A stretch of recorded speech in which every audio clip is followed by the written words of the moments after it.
Good evening, everybody. Welcome to episode 5 of GameSense. This is our 5th season, our 5th episode. We're all wicked excited to be here talking with you guys about robots. So let's get things started right away. My name is Francis O'Rourke. I'm going to be the host tonight. Joining me tonight are my wonderful co-hosts. We've got Adrian Emerson from Team 148. Hey, guys.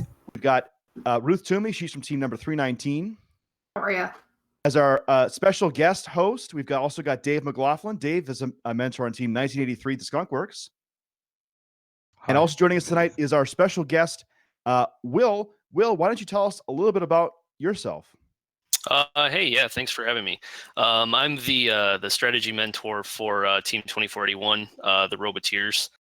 Been doing the first thing for 10 years now, so it's been crazy.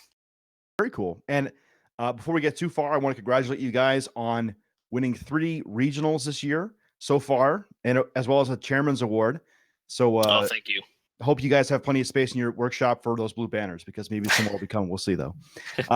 Before we get started, though, a couple things I want to bring up. First off, we want to hear from you guys in the chat. So if you've got questions for us, or if you've got things you want us to talk about, type them into Twitch chat by typing !Q and then your question. And if we like your question, we're going to take it and we'll put it live and answer it on air for everybody. So again, !Q, then your question, and we'll answer it live on air. Last thing before we start, we don't take ourselves too seriously, and we hope that you don't either. Have fun, and if you don't like what we have to say, go out there and prove us wrong. All right, well, we got a great crew on here this weekend. Today, not a weekend yet. Oh my goodness, my mind's somewhere else, I can tell. And I'd like to start off the discussion today by talking about how you build alliances that do really well. How do you build an alliance that wins? We're getting the first district championship is this weekend in the Chesapeake district. Next weekend, we've got a couple more district championships, including up in the Pacific Northwest. And then in just 2 weeks, we've got the big ones. We've got New England, we've got Michigan, all the other district championships before you roll into championships. So, Will, you've had plenty of experience this year building alliances, especially as the strategy mentor for your team. Tell us about what your basic tenets are going into alliance selection for this game. Yeah, sure. I think that at the core of it, it's basically no different than kind of any other year, at least for, the way we approach it. We always kind of look self-reflective on our robot, and we're well aware of what our faults are or what our weaknesses are. And then we always try and, isolate and, figure out what are the teams that best complement that. So for us this year, we kind of designed a robot to kind of excel at, quickly getting the cubes up on the scale and then pressing that advantage by advancing downfield. And we kind of want a scale bot who's much more controlled at placing cubes after those first 5 or so are up there in the disjointed fashion. And so they can kind of hold that scale while we go terrorize downfield. So the last 2 events, playing with Paradigm Shift and Argos, who were both robots perfectly suited for doing that, was great. It didn't actually matter that we weren't, the Alliance 1 captain. We were happy to play with them because those were the first guys on our list to play with as well. And then at the back end, what you're looking for that third pick, at least in our situation, is that robot that can help maintain your switch, make sure that never gets turned off, while also helping you fill that vault so you've got access to the power-ups when you need them. Makes sense. Seems like a pretty solid strategy. So you mentioned that you're looking for a robot that can really have good control when they're placing cubes on the scale. Is that because your robot's more like just to throw them up there as fast as you can and then start pressing your advantage? Or do you think that that's a broader strategy that more teams should be looking at? For us, I kind of look at our robot almost like it's like a mini hybrid between a kind of your traditional scale bot and a shooter. We're really trying to get them up quick and get that early cube advantage. We do place them a little bit more controlled than a shooter. We're kind of spitting them from much closer.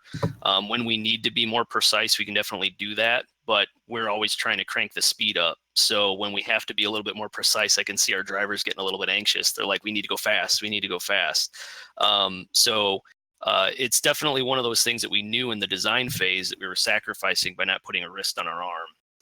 So we sacrificed that in order to, have better control elsewhere.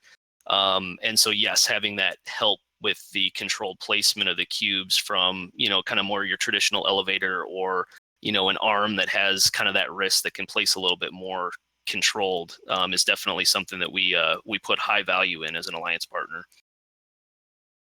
Interesting. What do the rest of you guys think? I know that Adrian and Ruth, as well as Dave, you've all been on teams that have won events this year. So give us your guys' thoughts too. So it's I agree with the early control transitioning into kind of more a refined placement method. That's how we've played our last 2 events, and we've had success with that kind of strategy. Our first competition we played with Apex, and as a shooter, they would get a couple up really fast, and then our job was kind of to lock it down and make sure that we had control for the rest of the match. While they transitioned into more of a switch game, and we played that same kind of a strategy last week with Jack in the Bot. Wicked good robot. They would get a couple on the scale real fast, and then we would start stacking and make sure we maintain the scale control. So I agree that kind of being quick and then transitioning into the more refined placement is important for building an alliance, so you have both capabilities. Yeah. Go ahead, Ruth. I think it's really important to make sure you do get that second scale bot. And really, when it comes down to the end of it, it's going to be difficult to find a utility bot that's going to fit exactly what you need. But if the team's really paying attention to their scouting and their pick list, there's usually a diamond in the rough that can help you pull it out. Yeah, I think especially when we played this week in Colorado, there were once the third pick came around, or I guess third robot came around, time to pick that, there was a lot of different robots available. So robots that had really different skills, and you can really set your entire alliance strategy based on what your third robot can do. And so if you're looking for something specific, you may not be able to find that, but you can find somebody else with a different skill set. And you may have to change your strategy, but you can still end up with the same outcome. And it seems kind of simple. It's like, okay, people are just putting cubes and things. That's the simplest, way to play this game. But, the way that you do that and being kind of specialized in different areas via, or, the exchange or the switch or something like that. I think that you can play really differently based on that third partner. And so I think that especially at Worlds, when maybe the divisions are a little bit deeper than some of the events, or even at district champs, I think we're going to see maybe some different alliances put together that maybe play in the elims differently than each other. And I'm interested to see how they kind of stack up. So. To tack on a little bit, when Adrian was saying, I was seeing different play in the elims based on what your alliance is picking. I had the pleasure to be at the Plainfield event in the Indiana district this weekend. 3940 ended up making a very fortuitous pick with 5188. And part of it was the intent to cheesecake them with hooks to utilize their buddy climber. Turns out that they had a stealth climber all along with their gripper, but they ended up going with a team that hadn't made a single climb the entire event, who then proceeded to make a buddy climb in every single match they played, except for the unfortunate last finals match where Cybertooth ran into some issues and didn't move on the field. So sometimes it's really just being able to pull out that ace of your sleeve with somebody you know is going to be able to compatible with the plan you're going to move forward with in elims. So that's something that we weighted pretty heavily is when we're looking at our third robot, are they going to be someone who buys into the strategy that we want to play? Are they going to be someone who is willing to work with us? And it's been a little different. I think it'll play out differently at district champs, but the events that we've attended so far have been a little shallower. There's just not that many teams. And so when we're looking for a third robot, buy-in is pretty heavily weighted, and then after that, it's just reliability. Are they going to play every match, or are we going to have to be worried about taking timeouts or taking the backup robot, stuff like that? We're looking for someone who we can count on, even if it's just to play our switch or play the vault. They're going to play every match is important to us. Yeah, I mean, you can't win if you can't play, right? It's the tried and true method there. We got a question from the chat already coming in. We're gonna put that up on screen because we're talking about what we're talking about so far. This comes from JCB486. He asks, entering district championships, will 3 scale bots be able to beat 2 scale bots and a switch or vault specialist? this is actually, I was about to just ask you guys the same thing, because this is actually really kind of tickles my interest here. Would you pick a third scale bot? And if you would, how bad would that scale bot how good would that scale bot have to be to go with 3 scale bots over one of those, we'll call it a switch bot, one of those shorter, really good collector, maybe not so good putting it on the scale kind of robots? Any thoughts from that, Will? Because I know you guys are probably mentally ready for getting ready for championships now. So yeah, we just started having a couple of those meetings the last 2 days. The main thing that I would think about, at least with our team, we're very flexible that we can kind of transition to that switch game very quickly if need to. But if you're talking about an alliance that just has 3 kind of, your more traditional elevator bots, I think it purely depends on how comfortable they are at transitioning to the switch game, because if you ignore those switches, you're losing. And that is one of the things that I think you're watching so many matches. So many people are just going scale, scale, scale, scale. Sometimes you don't even need to, or you shouldn't. And you look at those switches and there's 1 or 2 cubes there. That's where you should be directing your attention. And if you don't have flexible robots, at least 1, maybe 2 of them that are flexible to go to those switches, that's not going to be a winning strategy, I don't believe. I definitely agree with you, Will, there. I think part of whether or not you pick that third scale bot depends on where you are in the serpentine. I think an 8-seeded alliance definitely takes 3 scale bots. That's going to give them the versatility that they're going to need to have a chance to take down that number 1 alliance. Ruth, can I Yeah. can I just say, I think I kind of want to disagree with you on that, actually. Sure. And not to shoot you down, but I want a hot take here. I think that if you're the 8 seed, you probably want to lean on that switch and vault game more than anything else, because if you're the 8 seed, right, you are notionally not the best scale bot, because we assume the number 1 seed is going to pick the best scale bot every time. If they're not the best, if they are, they're going to pick the second best, basically, right? So, do you think if you're that low seed, do you think you just kind of give up on the scale, or give up, maybe not give up completely, but at least not try to double down on it? What are you guys' thoughts on that? So this last weekend at Glacier Peak, we were playing as the number 1 alliance, and our scariest match would have been semifinals, the second semifinals match. And the alliance that we were playing against abandoned the scale immediately, and they just attacked our switches. And for us, it was by far the most difficult match and the closest, because they were able to kind of mitigate our advantage, or their disadvantage. They knew they were going to lose the scale, and so they didn't put any effort into trying to fight for it when they knew they were going to lose. And they came out of the gate attacking the switches, and it forced us to kind of call an audible real fast. And thankfully, I mean, Jack and the Bot is incredible. I want to hype them as much as they can, because they were awesome to play with. But they were able to just go and dominate the other switch and even out the match. And if we didn't have someone like that who could make that transition, we would have been in trouble. The Alliance, I think it was 2930 was the Alliance captain, Sonic Squirrels, and they played it well. It was a good strategy. It was the closest match we played in all of Olymps. I do want to add something real quick here. So in week 2 in St. Louis, when we were actually in the catbird seat, making the selection at pick 1, we had that choice between, that next best scale bot, which would have probably been 1706, and then Ponage, who is a little kind of shooter bot, 2451. And we went with the shooter bot. And the reason we did that is because one of the speed, we wanted to kind of push that initial advantage. We thought we only needed them to put up 1 or 2 quick cubes. But the stat that really jumped out to us is the number of cubes touched. And Ponage literally had doubled up everyone else that we were comparing between. So we basically had them focus purely on making sure the switch never got turned off, helping fill the vault, and only coming to the scale to pop a cube up there when we maybe needed an insurance cube.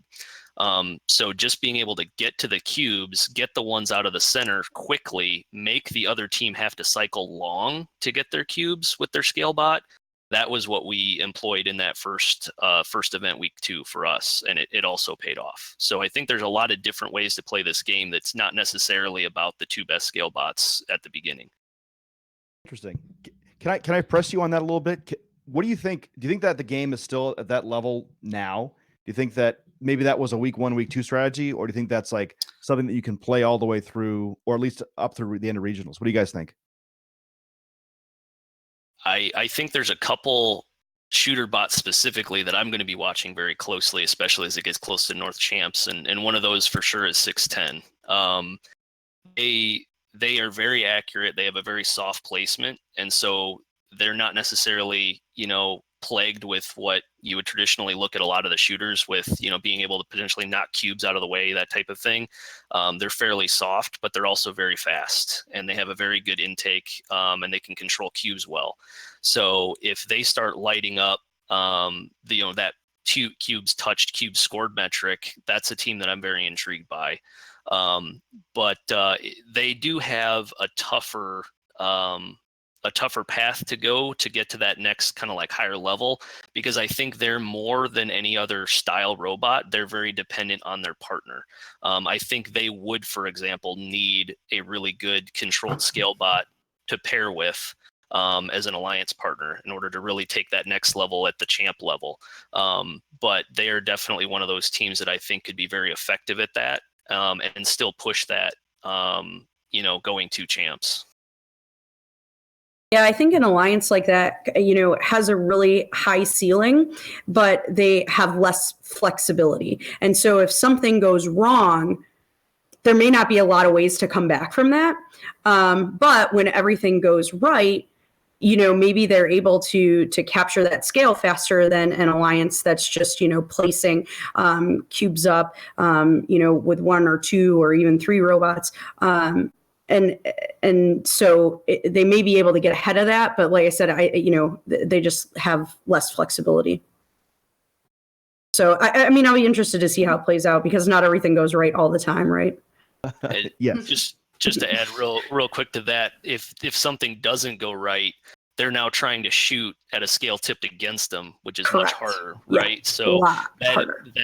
that is the thing. If they don't have it go right out of the gate, they're even harder, or it's even harder for them to come back. Like they have to transition to the switch game very quickly, and put the pressure there. Dave, I'd be interested to hear what you have to say on this one. You've been quiet. I mean, I don't know. Playing with Apex was fun. Their shooter was pretty sick. I think that, so one of the best robots last week at Glacier Peak was 4911, and they're kind of like a hybrid arm shooter deal. They have kind of like a beach bot's arm with a wrist, and they like shoot the cube down from above. Like a shumper almost. Almost like a shumper. That was a vintage meme, Francis. I appreciate that one. That was well aged. So they're really fast, and they kind of do like an over the back motion. But like same thing that plagues shooters, they're like shooting the cube at the scale, so it's difficult for them to kind of build the tall stacks. So if the scale is not in their favor, and they're not winning like early and just like kind of dominating, then it's tough. It's tough for them to come from behind, and I think that's the same kind of problem that will plague a lot of these shooters. I think it's like a really snowbally kind of strategy. Like you get on the scale early, you count on dominating for the whole match, and if you fall behind, it's very difficult for you to catch back up. But you just count on being so far ahead that you don't fall behind. Yeah, I was gonna say, isn't this game the game of snowballing, basically? Just like Yeah. get ahead, get more ahead, keep getting ahead, press your advantage everywhere you can, and then just don't let it back, right? The second you let go, the second you lose, right? So kind of on this topic, I want to bring up something that I've noticed a little bit at a lot of smaller events, kind of. So to me, also, like, not always, I'm going to say this in a nice way, but go out there and prove us wrong. Not always the best robot ends up at the #1 seed. And that's true first, always. I don't think any of us who's done first for more than a few years would doubt that happens all the time, right? But this year especially, the bonus ranking points are disassociated from the biggest scoring element on the field, which is the scale, right? Getting really good at doing the switch is good, but doesn't necessarily win you matches, right? So if you guys are a robot that's more switch or perhaps less adept to the scale or more switch and exchange oriented, how do you build an alliance that wins? What's your plan going forward from there? Do you try to double up on the scale robots and maybe take a crappier scale robot at the end, or do you try to like completely dominate the other team's switch and hope that you don't completely lose the scale? How would you guys approach that bit of a puzzle? Especially because this may have happened to my team this weekend. So can you clarify it a little bit, Francis? Like, am I trying to build the alliance from like the number 2 seed, the number 1 seed, and I'm this switch exchange robot? Is that what you're kind of talking about? Let's say that. Yeah, let's say that. So I mean, so when I've seen this so far this year, you just burn the field is basically what happens. And it's happened a couple times in the PNW, and I think it just kind of spreads the talent out. It's a very positive way to put that. Yeah, which it makes it different. And I think that if you're that switch exchange specialist, I think that is to your advantage, because you spread out the talent and then you pick the best one that's left over and you try and break up all the other 2 strong scale alliances. That's kind of how I see it. Do you believe that scorching is bad, or do you believe scorching is good? I mean, scorching helps you win. It's good. All right, you've answered correctly, Dave. Congratulations. What do you guys? What the rest of you guys think? I know that none of us have built switch robots, but what are you guys' thoughts on this? Where have you seen it work relatively well? Oh man, I think every robot's a switch robot if they try hard enough. True, but some are more better than others, right? Well, I think it really depends on, when you're talking about switch exchange, how good of a switch exchange bot you are. Like 7179, I think, prove that they can be absolutely frightening if they have, a decent scale bot as a partner. So I guess that would be my strategy if I was kind of sitting, trying to build an alliance with their capability. I would try and get the best scale bot that I possibly could, to at least fight the scale as best they could to a standstill. Don't just let the other team throw 3 cubes up there and run away with it. You have to make them put their attention on keeping the scale, so then you can make sure that you're guaranteeing control of the switches by using your ability to do that. Because that's the way that you can keep that point delta close, and then use power-ups and hopefully have some climber help to help spread that delta out as well. So it would be, get a good scale bot to at least put pressure there so they can't, just throw cubes up and ignore it, and then try and find the most reliable, maybe climber help on the back end. And I think that's the only situation I've really seen where the climbs in an elim strategy are really going to be super critical, because when you have close matches, those extra 30 points could swing it. So Will, before we go to the rest of the discussion, I want to just say that you are now my new favorite guest of the week, because you've hit a perfect segue into one of the matches I kind of like to highlight and show to everybody today. We got this match coming up to us. This match none of us played in, but I watched it and I was pretty amazed at how it turned out. This is final match number 1. This was from the Orange County Regional this past weekend. On Red Alliance, we've got Code Orange, Firebots, and 6955. Over on Blue, 5805, 3473, and 812. Not a lot of you guys may have watched this. Let's start the match and we'll see where it goes from here. But Red Alliance, I'm going to spoil it right now. Red Alliance loses, and they own the scale for almost the entire match. They're going to take it here on Autonomous. They're going to battle it out a little bit, but they're going to win. The Red Alliance is going to lose this match, right? And I want you guys to sort of, as we're talking about this whole thing, if watching at home, kind of pay attention to what the Blue Alliance does to win this match. They basically do 2 things that Will pointed out very, very importantly. One is that they play their own switch carefully, whereas Red Alliance kind of forgets about it for a while. And 2, they try to play their opponent's switch and they play their power-ups extremely well. And at the end, the piece de resistance is going to be the fact that they climb and get those bonus points that puts them way over the top. Anyway, while this match is playing, we're going to kind of keep talking a little bit about this particular subject, because I think you hit on a pretty good piece there, Will. Seeing this match, seeing some other matches this weekend at events I was at and other events, I really think that while the scale is the most important thing, I think that there is a path to victory for alliances that don't have really super top tier scale robots. Other guys, what have you guys seen so far where maybe that's been the case? Yeah, I mean, Go ahead, sorry. AJ. I was to say, Will brought up 71-79. Obviously, we've been pretty close with them this season, but I think that when you are placing 18, 19, 20 cubes a match, it doesn't really matter where they are. You're going to have a really good chance to win.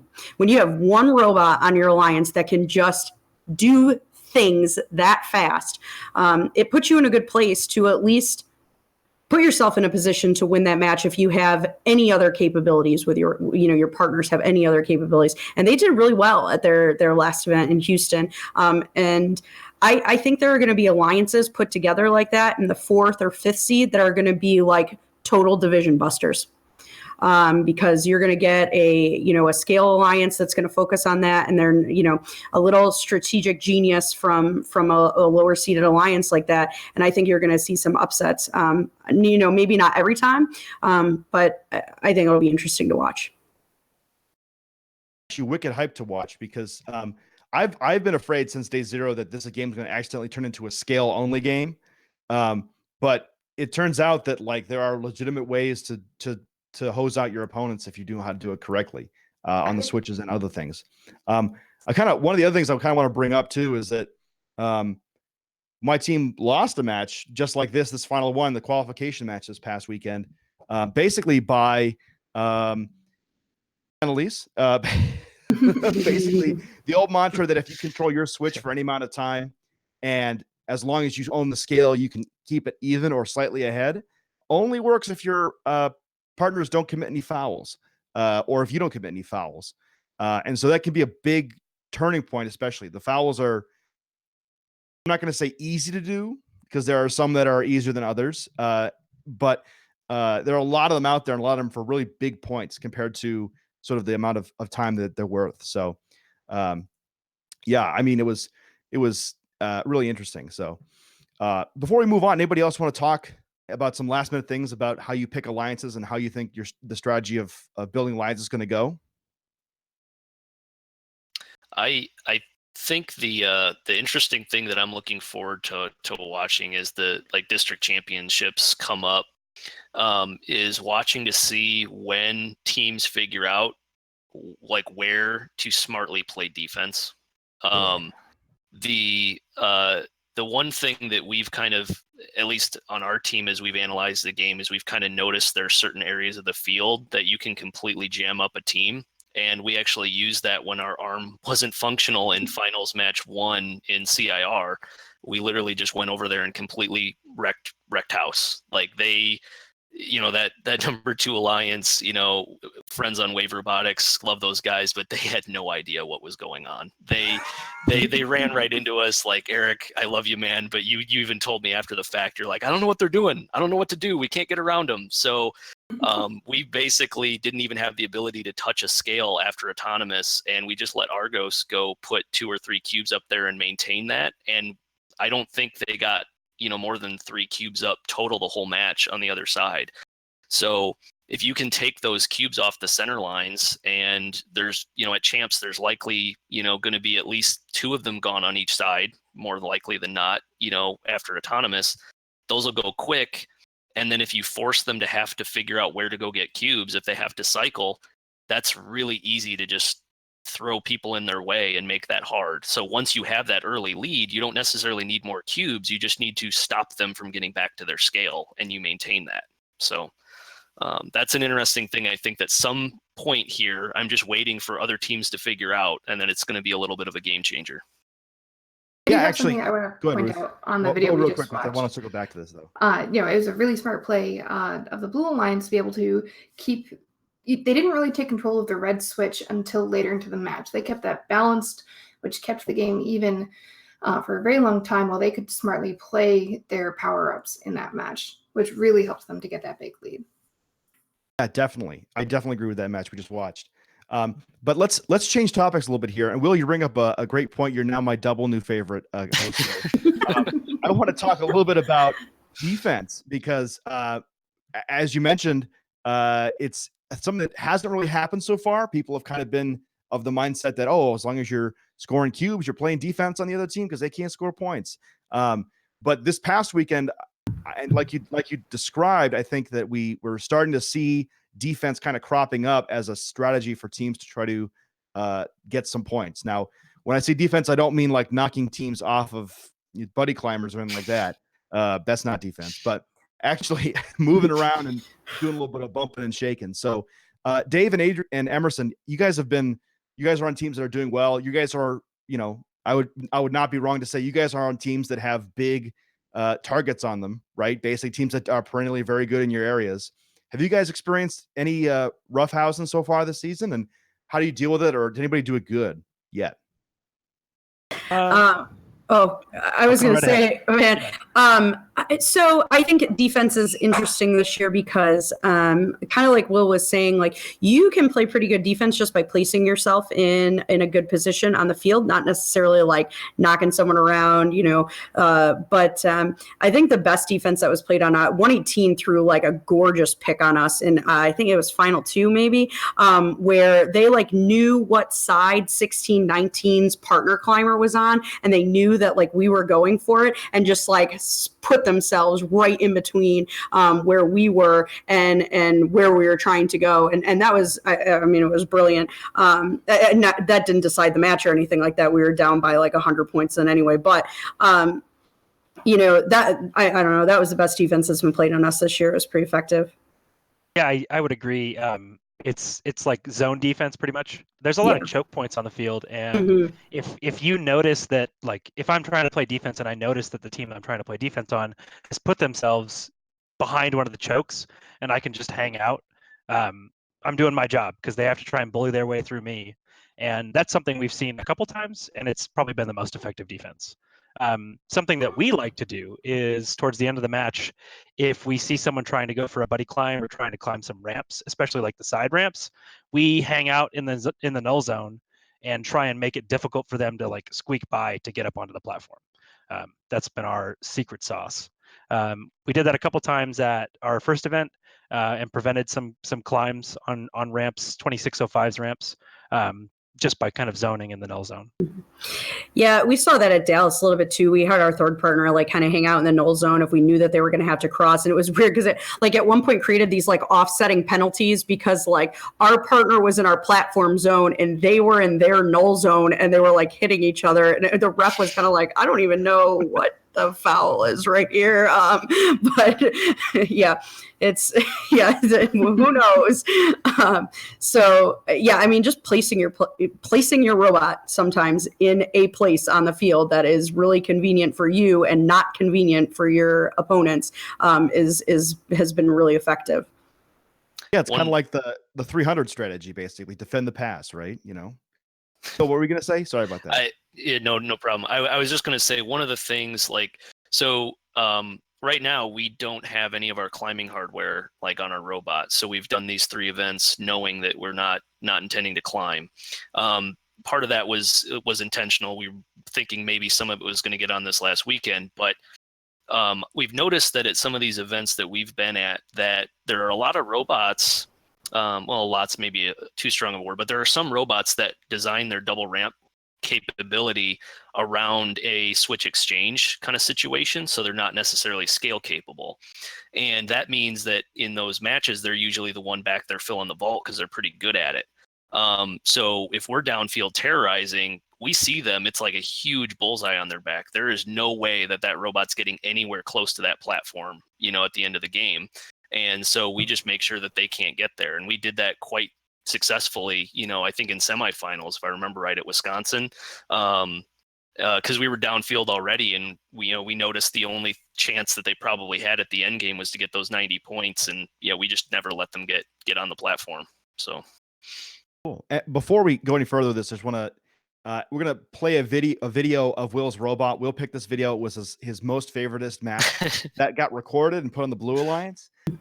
Just to give you an idea of how hard it may be to defend his robot or to get away from his robot if he wants defended against you. They're the red blur on the screen during this match. So we'll just let this play and keep talking about this to show how him and his team have done a great job this year so far. So I kind of want to my take on defense so far. So we're from New England, which is like big defense. Yeah, New England's defense. Yeah, we're so cool, right? I gotta be honest with you. Nobody's played defense so far that I've seen except like twice, which is ironic because, like I said, it's like the place people seem to know about defense. A couple places I saw it. One was my team. We were kind of up against the wall, up against the number 2 seed, 125, and we said, well, we could either let them score a whole bunch of cubes on the scale, or we could try to stop them. And it's surprising how much you can rattle a team by just starting to get in their way on purpose consistently in this game, especially at this point in the season, because most drive teams and drivers aren't used to it yet. Like you guys are saying, like a couple of sick picks here and there, a couple of getting in the ways is kind of what it is. But if you start actually harassing people, they don't know what to do so far. Now, to be fair, in this match, we also died with them pinned against the scale. Not a great strat in general. You get some red cards for that. But, you know, if you can not die, I think it's valid. The other thing I saw is at Rhode Island this past weekend, Team 1153 would be going for the portal and trying to score on the opponent's switch. And a couple of robots knew how to beat them by basically just harassing them. Like, hey, you're at the portal? I don't care. There's no protection there. I'm going to try to take that cube away from you as fast as I can. I'm going to get between you and the portal. I'm going to get between you and the switch. There's no safe zone for you there. So I'm just going to keep going at you just to make sure you guys don't get anything that you want to do. Yeah, so. Another big defense match in New England, go back to week 3, 125 again, cropping up during semifinals. It was another one of those matches where you just harass the other alliance a little bit, and they can't really pull themselves together to try and come back with the score. And that worked out pretty well for 125, 238, and their third partner, whose number I can't remember right now. I'm sorry. But, they ended up advancing to the finals because they were able to get that competitive advantage by shaking up the other alliance. Yeah, and it's one of those things where truly the best offensive drivers are also the best defensive drivers, because at the end of the day, it's not about who's better at offense and defense, it's just who's better at driving. And if you can put up tons and tons of points, you're also generally pretty good at doing everything else in the field. So not much to say there. So I guess we'll kind of round out this discussion about defense and move on. One last question for you guys on this, though.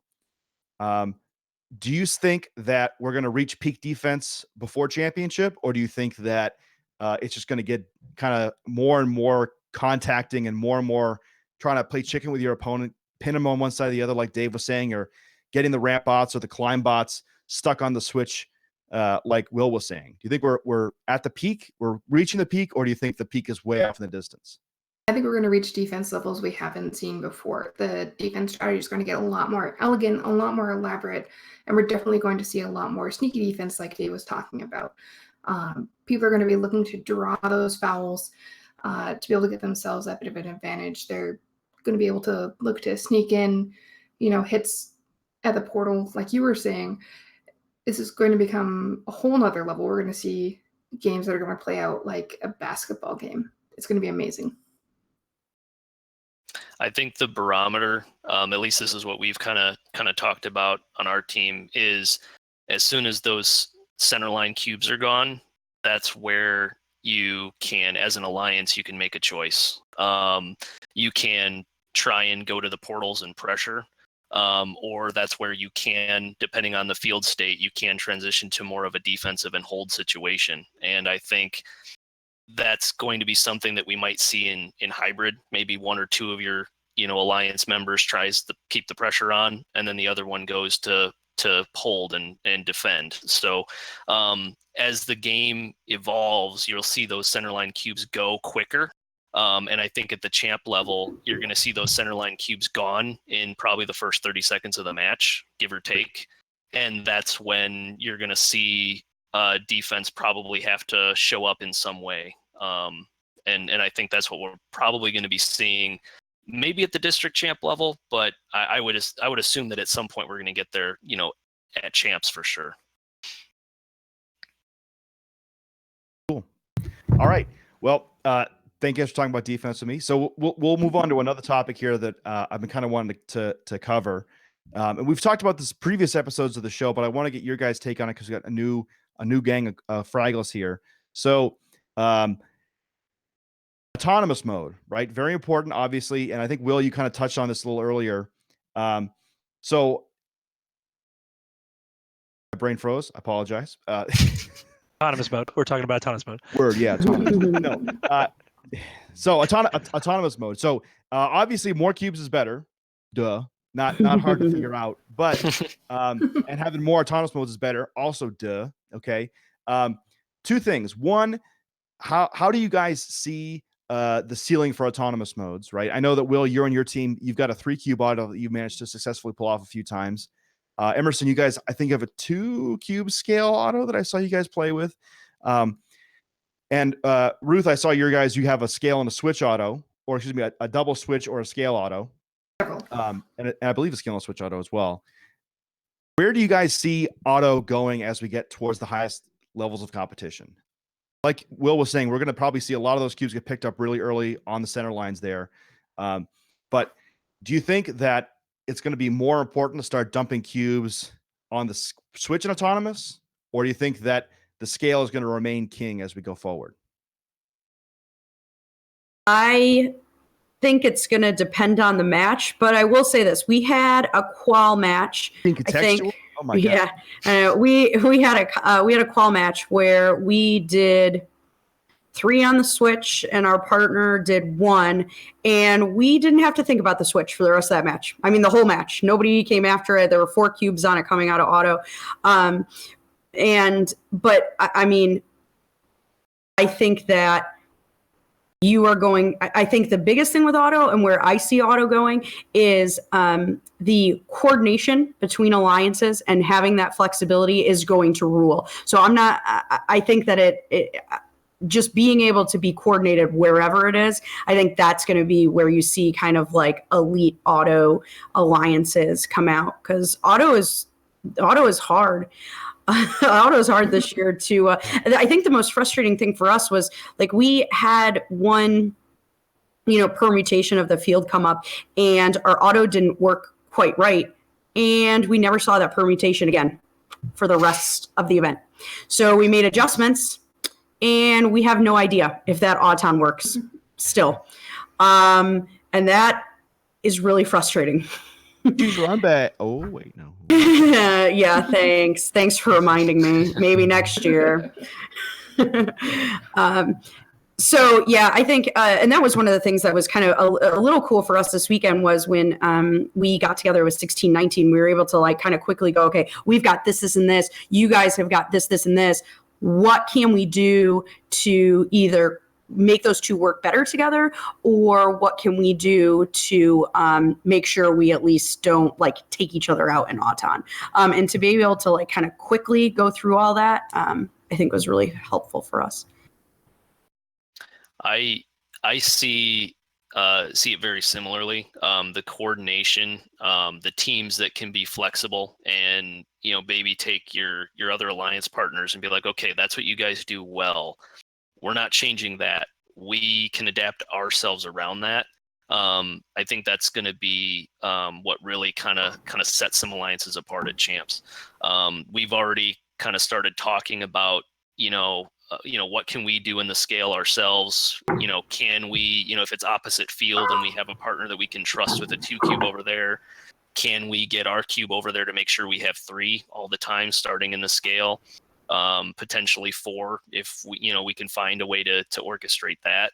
But the same thing with the switches. We want to make sure that we've got the ability to dump 2 minimum in the switches, hopefully 3.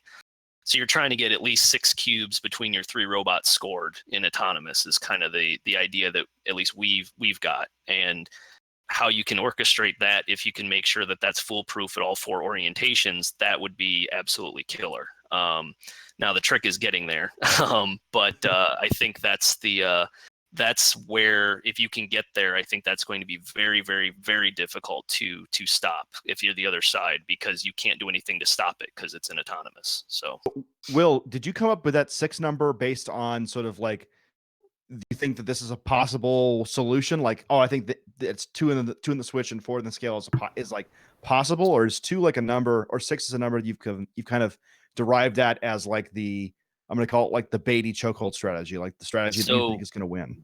Yeah, I think if you can find an alliance that can coordinate 4 in the scale, I think that's potentially the trump card.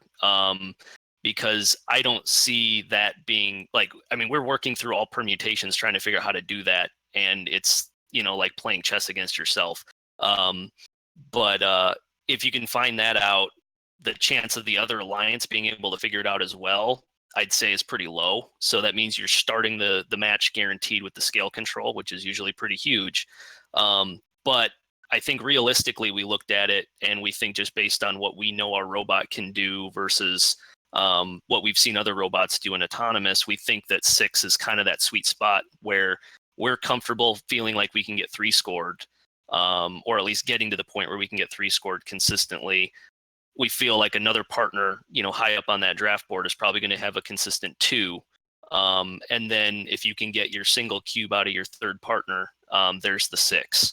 Now, if you get really lucky and, you've got a partner that's got, capability of dumping 3 in the switch, and, we can do 3 in the scale, awesome too. I think that 6 is just kind of that peak. And if you can find some way of coordinating it, 4 in the scale, 2 in the switch, even better. But I think that's going to be really tough to coordinate for sure. But that's definitely what we're trying to figure out. We're trying to find that find that golden ticket, but it's not going to be easy for sure. I think as we're coming into week 5, we're going to start to see a plateau in autonomous performance. Everybody's had a chance to start to really dial those in. And it's going to come down to just fine tuning. As we saw in the first match we watched on the show tonight, if you missed that autonomous switched cube, it's really going to affect you the rest of the match. If you hit that cube, that's 160 or so potential points that you're going to get if that's uncontested. If you miss that, you're starting out behind, and it's going to be almost impossible for you to catch up. So I think we'll see a lot more fine-tuning of those switch autos. And I think we'll, as Will was saying, we'll see a lot more scale autos, a lot more emphasis on scale auto. But I don't think we're going to see that switch auto go away anytime soon, especially or multiple switch auto, I guess I should say. That's going to be key to winning matches down the line. So if you're like a team that maybe doesn't have a 3 cube auto right now, which would be most teams, I guess. But let's say you're any team. Say you're team 190. No, just kidding. But say you don't have this 3 cube auto. Do you think that if your goal is for those 6 cubes, which I think I really like that sort of metric, that if you can get 6 cubes, however you can get them is a good way to put it. Do you think it's more valuable for those teams that are still working on it to be able to score, to push themselves, try to get a 2 cube auto in the scale? Or do you think that it's more important that they try to get a 1 cube auto that can go on either side of the scale, but potentially get out of the way of their partner? Which, like, some sort of either delay or circuitous route, or a route that stays close to the switch, or something that would allow you to be super flexible as it goes. I mean, both are good, I'd say, right? If you can do either of those things, it's a good thing, right? But would you rather try to force yourself to be a mediocre 2 cube robot, or that guy that can really help anyone? At least my rule of thumb is mediocre is not where you want to be at anything. So if you can excel at something, I think that's better than being kind of mediocre. But I would say a 2 cube scale auto is not mediocre at all. that definitely is not the definition of mediocre. I think from a coordination standpoint, the 2 cube scale, where you can bank on your other partner having the other wing, and that, like, if you want to have a 2 cube scale on the other side, that's a lot easier to coordinate. You just kind of have a dashboard button that says do not cross and handle what comes up your way with as many cubes as you can. That would be easier to coordinate because you don't have to worry about crossing paths and, smacking each other, if you get in the wrong position. Now, we do know in our situation, so far we've always been going left just because that kind of covers the most bases with partners and everything. We found that there are teams that if they've got a right scale auto where they come at it like further downfield and then turn the hard like 90 or a 45, that's enough space for us to kind of do our thing next to them. And that's incredibly valuable. And a robot that's able to do that, I think would be, far more valuable because there's going to be a little bit higher emphasis on the scale, I think. So I think that would be what I would think. But, being able to do that while crossing is not necessarily going to be the easiest thing because the definition of crossing is you're kind of getting in the way. So true point. All right. Anybody else want to talk about sort of last few things about autonomous mode before we move on? I just think the scale is king. Start the snowball early. Because if you can claim the scale, all you have to do is go even on cubes after that. True. That's my opinion. All right.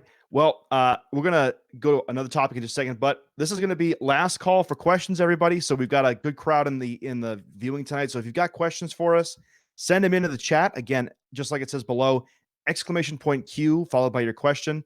We're going to go through the last few questions at the end of the show before we wrap up. So make sure you get them in now. Otherwise, we'll just miss them and not talk about them at all. So, all right. And if you're watching on YouTube, go to Twitch chat. Sorry.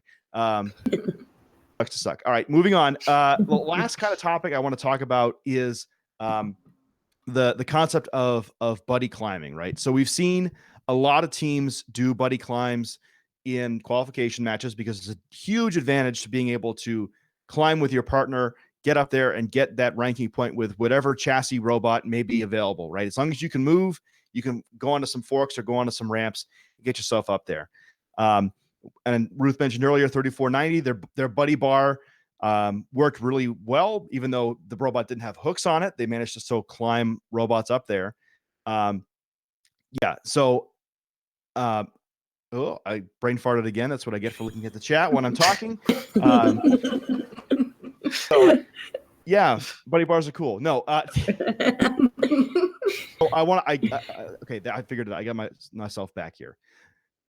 Well, you kind of touched on this very briefly at the beginning. Buddy bars in eliminations, right? Having a buddy bar and using it during qualifications can rank you up high and give you these bonus points. What are your thoughts about using buddy bars during elimination matches? How valuable are they? And are they truly going to be super valuable as the season goes on? Because right now it looks like most matches end up being kind of blowouts by at least 30 to 60 points pretty easily. Francis, I'm going to jump on this early. We shouldn't limit this to just buddy bars. I mean, we've got Adrian on the show, and 148 easily has one of the best buddy climbers, one of the most successful buddy climbers in all of FIRST this year. I call yours a buddy bar despite no bar being present. Well, there is a bar, it's very hidden underneath the robot.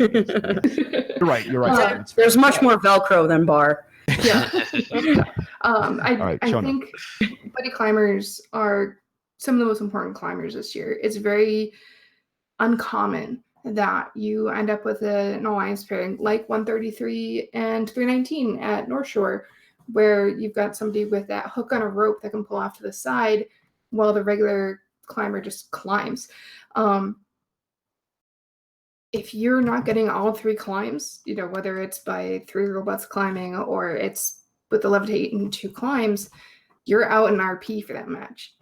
And in a game, as you said earlier, Francis, RP isn't entirely dependent on how well you perform in the game. It's performing these specific tasks. So if you don't have everybody hit the auto line and hit the switch, you're out on the RP. So your last chance to get that extra RP to really move up in the rankings is to face the boss. Right. So I think so. Having the ability to have that buddy bar there, or to have somebody who can climb on a buddy bar, is going to be absolutely key this year to be able to rank high in a picking spot and to hand tailor the alliance you want to win the competition. So kind of what I guess in that case, what I want to kind of focus on is if we know that ranking points is good, more good, how important is it in eliminations, right? Do you need to have that buddy bar, and do you need to be buddying up with your, I say buddy bar again. Sorry, I gotta check my privilege here. But your buddy device, is it super duper important in eliminations? What are you guys' thoughts? I know we got some teams that have them and some that don't on this show. So, I think if you're top percentage, if you're 148, then yeah, it's pretty worth, because you can do it quick and you've demonstrated that it's super reliable. But in a limbs, I don't think that the extra 30 points is going to make too big of a difference, especially when we have the best scale robots in the world out there. I think that the snowbally nature of the game will make it so that those 30 points are pretty much moot. And there's other things that you can do in those last 30 seconds that might make a bigger difference, like zoning off their one climber, or I don't know, doing some stuff with the exchange, playing some clever power-ups, like getting the last few cubes in the exchange, that I think have more value. So my team has been trying to get an assistive climber going since week 1, and it's still in the works, but we're kind of not as worried about it anymore, just because of the way that the game is trending. It's going to be about the scale. There's something to note here. If you refer to if you turn to page 40 of 133 in the manual under section 4 about match play, you can see the chart that explains what all the scoring is for the match. Something that's very different this year from previous years is that there are no additional points for completing that RP task. Oh yeah. Right, exactly. It's just the 30 points that you're going to get for each climb. Yeah. Which, that's equal to a minute of control on a switch and scale if you get those 2 climbers up, which could counteract some of the loss that you've had. I think it's an important feature to make sure that you have on your Eliminations Alliance, your Playoffs Alliance. I don't think it's a hard and fast, you have to have it. It's a nice to have at that point. Emerson, what are your guys' strategy with regard to that? How do you guys go about this? Yeah, so, I think week 1, I was reading something. Somebody did the math on how many elims matches were decided by the climbs, and it was small. I have not seen any updated things since that. I'm busy with my day job, unfortunately. But I mean, I didn't experience a whole lot this weekend. I'll tell you that. Most of the elims matches that we played in or that were happening in our event were decided by way more than 30 or 60 points. It's just, I think that when most teams were designing these mechanisms, they were designing them to rank high. I don't think that a lot of teams were designing these devices with the elims in mind, but I mean, I could be wrong, but we've been trying to use the robot wrangler in the elims, but I don't think in any of our matches it's decided the match. It's just more of a, okay, it's the end of the match and this is what we're supposed to be doing now. But in the quals, it's life. If you don't get that ranking point, I mean, I sat in Colorado this weekend looking at the rankings from whatever California event was happening and looking at Citrus, it's like 3.8 RP, average RP. And I'm thinking like, oh my gosh, like how, like we can't do that. We did not do that at either of our regionals. That is how you seed number 1. So does it come into play in the elims? Maybe not as much, but it does come into play in the elims is because you've done it in the quals and now you get to make your own alliance instead of being at the mercy of, the draft. Yeah. So I don't know. I'm interested to see how it plays out because a lot of people have been saying, as we get to champs, maybe these people that can, like we call it, unselfishly climb. So maybe if the people that can unselfishly climb together, maybe you see more pairings like that in the elims, but counting on stuff like that in the quals, I just don't think is realistic. And so I'm interested to see if people form alliances around that strategy, or if they say, no, it's not worth it. This is not deciding matches. So I can't wait to see what people start to do. But yeah, for us, I don't think at the elims it's really made that big of a difference. I know, like, we're literally on the exact flip-flop of that because we don't even have a solo climber. And that was kind of intentional. We kind of designed the robot to be the most terrifying thing we could imagine for an elims game. And we knew that if we weren't able to figure out the climber, which, I mean, we've got stuff in our shop in piles and, stuff, trying to figure out various climber stuff. We knew that, okay, if we can't get this working, well, it's only good for, really the ranking points to seed higher. So now one of the things we were talking about over the last couple of days, when it comes to chance, seeding high is super critical. Do we dump 4 weeks worth of work in getting this working? So that's one of the questions. But in an elim situation, as the game gets played at a higher level, I think the snowball effect might shrink, because you're going to have alliances playing smarter. Maybe they get better as the season goes on, and then it's a greater chance that 30 points might close the gap or swing things. But I think the way I look at it is it's kind of a nice insurance policy to have. Like, if you knew that, hey, if something went wrong early on, maybe you can still make up those 30 points, with the extra climb if you can get it quick enough at the end.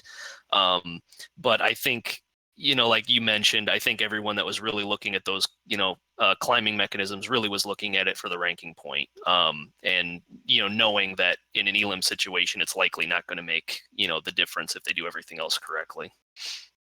Yeah, and so we'll go right kind of into the lightning round now, because we got a question that's kind of relevant to this discussion. I think we can kind of wrap this up with this question.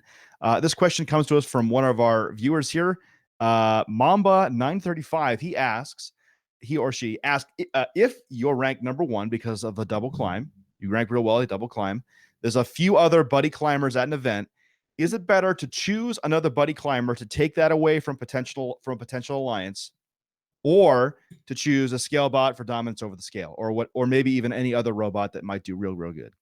Yeah. I'm going to ask a question and then answer it real quick. Answer my take on it. So we had this kind of discussion in 2007 when we were on at the championship, right? Basically in our division in Newton, there were us, and then 33 was a really good ramp bot, or basically the next best ramp bot. And they could also do tubes pretty okay in 2007. And we had to come to the conclusion as to whether we pick them so nobody else gets any good ramps, or do we try to get to build ourselves the best alliance that does everything else and then just be better than them. And in the end of the day, we said, let's just be better than them and not try to scorch the field. And that's kind of my philosophy still, is that you want to build the best alliance for you, not try to make everyone else's alliance worse. This is week 4 now, 4 out of 5. I'm going to bring a Magic the Gathering reference back into it. If you ever play Magic the Gathering and you ever like drafting cards, don't hate draft. Don't take, or fantasy football even, don't take players you don't need to make other teams worse, because you just make your team better instead, right? Don't pick Aaron Rodgers. Don't pick 4 good tight ends so nobody else has good tight ends. It doesn't matter. You have no other good players, right? So that's my thought on that. What do you guys think? Quick. What if it's a foil mythic? No, that's a different story. Back to robots. No more magic. I think you pick the scale bot every time. Same. Robot. Yeah, I can't, we were just talking and having a discussion about how we don't really think, in most situations that the climb is going to make a difference. So why throw all your eggs in that basket to just shoot yourself in the foot twice? That just doesn't make any sense to me. But all things equal, I mean, if they're both really, really good at the scale, then yes. I guess that's the yeah. There's yeah, sure. Then sure, why not? Yeah, I'm pretty sure if you're going to be staring at 254 in your division, you're not going to bypass them because they got the other good buddy climb. So yeah, please don't do that. Keep playing GameSense, because you pass on 254, I'm going to be so upset. So let's go to another question here coming to us. This one's coming to us from KD Leonard 20 on Twitch chat. They ask, how important is third layer placement going to be at the championship? And I got to say, I love cake too. Thank you for finally bringing up some cake stuff. It's great. No, I assume they meet on the scale, whereas being able to stack cubes 3 high on the scale. People with great scale bots, what do you guys think? We were doing it at Colorado. So yeah, I think that it's going to come into play at champs. You know, I think there was a match where like we had 13 on our side at the end of the match in the scale, and the other alliance had 12 or 13. And you know, that was at a week 4 regional. So yeah, I think we're going to see more of it. I think it's going to be important. And there, you know, in the matches I've watched, there's a very limited number of teams in FRC right now that have the control to be able to do that. So it should be fun to watch. Yeah, that I agree. It's incredibly challenging. So being able to do it is great. I think that one of the things to sort of keep in mind too is that you'll definitely see a couple divisions that this is going to be super important, but we all know that there are a couple divisions at every championship that are a little not so competitive compared to the other ones. And so, you know, if you get lucky, you can maybe skate through without having to have it. But if you want to not have to depend on skating through a crappier division, then being able to stack cubes triple up is going to be very important, especially as we get to more and more competitive matches and we start seeing a lot of these really top tier scale bots being able to pair up outside of Colorado and some other places too. Do you think it matters only if you can't snowball? Like if you're winning the scale for the whole match and you can stack 3 high if you're winning the scale, but you can't stack 3 high if you're losing the scale, do you think that matters? I don't think it matters. Like if you have to stack 3 high to try and tip the scale back in your favor, I think you've already lost. You're probably right. Probably have lost. Yes. The first thing that runs through my head is like, I mean, you mentioned, you know, how many cubes were up in that scale. I think, you know, the cubes are a finite resource. And so I guess the way I would approach it is knowing that, you know, that isn't necessarily one of our robot strengths by design. You know, we can kind of get them up there, but it's definitely a hope and a prayer when we kind of whip them up there that high. The thing that we look at is if we know that's not our strength, then we're not going to allow the other team to play a game where that comes to bite us. You know, like we're going to force them to use the cubes on the switches to keep control of them, not let them dump 13 cubes in the scale. Right. So that's at least the way I would approach it. You know, you try and force their hand to keep control of their switch, and then you have fewer cubes on the scale that you're fighting over. But we'll see how some of these alliances get built, because I'm pretty sure, you know, being able to stack 3 high it's definitely not a bad thing by any means. That's an awesome ability to have for sure. Yeah. All right. Well, that kind of brings us to our very last question of the night. Very important question here. Something I think we've all been asking about and wondering about. This comes to us from user Bartholomew, whoever that dude or lady is.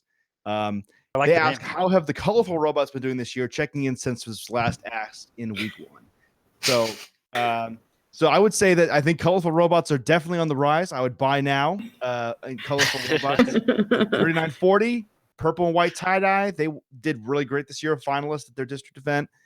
Like 125, red and black, doing really good at the Rhode Island district event, doing a great job. Code Orange, they played really well. Code Orange did good. They didn't manage to win, but they still did real good. So I think colorful robots are up. Yeah, I bet lots of money on white and gold, man. Now let's not forget, everybody, that in engineering parlance, black is every color. Just remember that, right? And superior performance. Yeah, of course. I was going to mention, it's like, are we treating black as the absence of color or every color? Well, that was a debate the last time I was on this show, I will say. All right. Well, hey, everybody, thank you so much for watching the show. We really appreciate it. And I want to send a big thanks to Ruth, Emerson, Dave, and Stephanie behind the scenes. And even bigger thanks to Will for joining us tonight on the show. Will, congratulations on your success.